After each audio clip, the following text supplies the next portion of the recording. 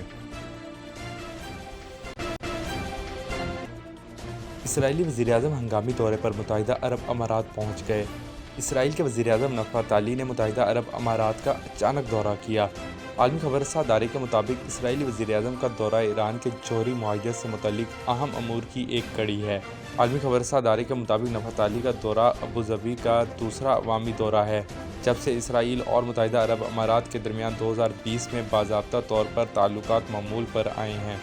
اس حوالے سے اسرائیلی وزیراعظم کے دفتر سے جاری ایک بیان میں کہا گیا ہے کہ اسرائیلی رہنما متحدہ عرب امارات کے صدر شیخ محمد بن زیاد ال نہیان سے ملاقات کریں گے اور دونوں مختلف علاقائی مسائل پر تبادلہ خیال کریں گے، جس میں ایران ایجنڈا سر فہرست ہونے کا امکان ہے۔ روانگی سے قبل ریکارڈ کیے گئے ایک ویڈیو بیان میں نفات علی نے بدھ کو آسٹریلیا کے دارالحکومت ویانا میں بین الاقوامی جوہری توانائی ایجنسی کے اجلاس میں ان ممالک کی تعریف کی جنہوں نے جوہری سرگرمیوں کے بارے میں ایران کی شفافیت پر تنقید کرنے کے لیے ووٹ دیا۔ انہوں نے کہا کہ ہم یہاں عالمی دنیا کا اچھے اور برے کی تمیز کے بارے میں ایک مضبوط موقف دیکھتے ہیں، کیونکہ وہ واضح طور پر کہتے ہیں کہ ایران چیزوں کو چھپا رہا ہے۔ ہم اس معاملے کو نہیں چھوڑیں گے۔ 25 ڈشز کا بوفے برنچ ہکسویل میں پہلی بار۔ اسٹوڈنٹ بریانی کا اسپیشل لاہوری کھابا ہر ہفتہ اتوار صبح 10:30 سے سپہر 3 بجے تک۔ Contact number 5165957057 5165957078۔ Cell number 2109045036۔ 19N Broadway Hicksville, New York 11801۔